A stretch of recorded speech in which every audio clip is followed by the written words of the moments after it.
Hey Bulldog fans, Jalyn with Hill State Productions. I'm taking another walk with the dogs today with Coach Pat, assistant track and field coach and coach of cross country, and we are going to walk a straight today, all right? And he's leaving the glasses on because they play well to the audience. Well. They play well. Awesome. Yeah. All right, you ready to start walking? Yeah, let's walk. Okay.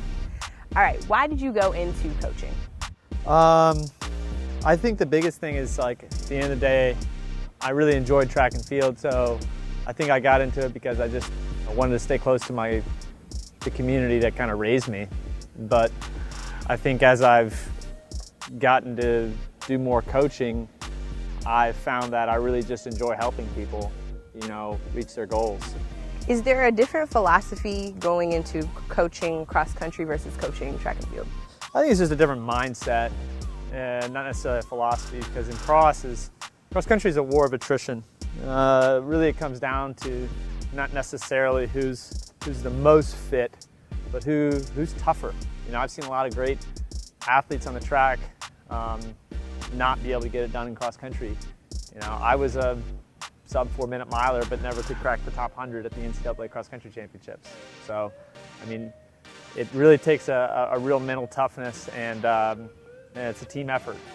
You're really fighting for the person that you train with every day, because you need 5 people to score. It's a team event.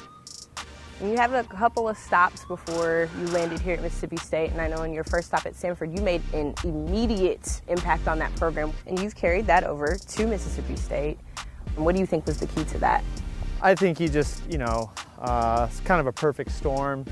I got blessed with a lot of really good athletes, and who were eager to work hard, had good attitudes when I arrived, and so it was pretty easy, in my opinion, in terms of, you just got to get them to the line and wanting to compete, and you kind of got to get out of the athlete's way.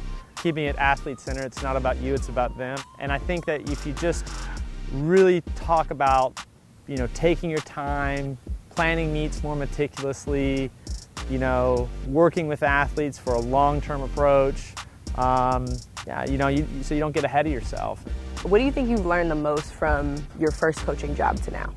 Most, I think, listening to the kids a little bit more is, and I think being patient.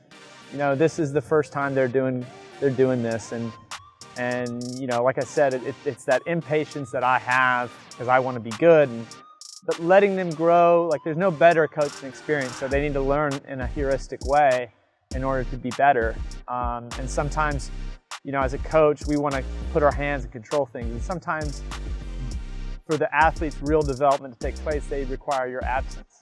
I was really lucky to get a good group of girls, and I think they're really good because they're really dedicated to building the culture appropriately. And that's the first thing that you want to do when you come into a new program, is focus on culture first. And if you focus on culture, the other things will be easier in time. And what would you describe the culture as here at State? I think it's really good because it's a family environment. I've always said it's not where you're at, it's who you're with. And for me, I think it's like it's who you get to work with on a daily basis. That's like probably the most important, and that's who you're there for. So I think it's people who are just enthusiastic and they want to be great. They want to be champions.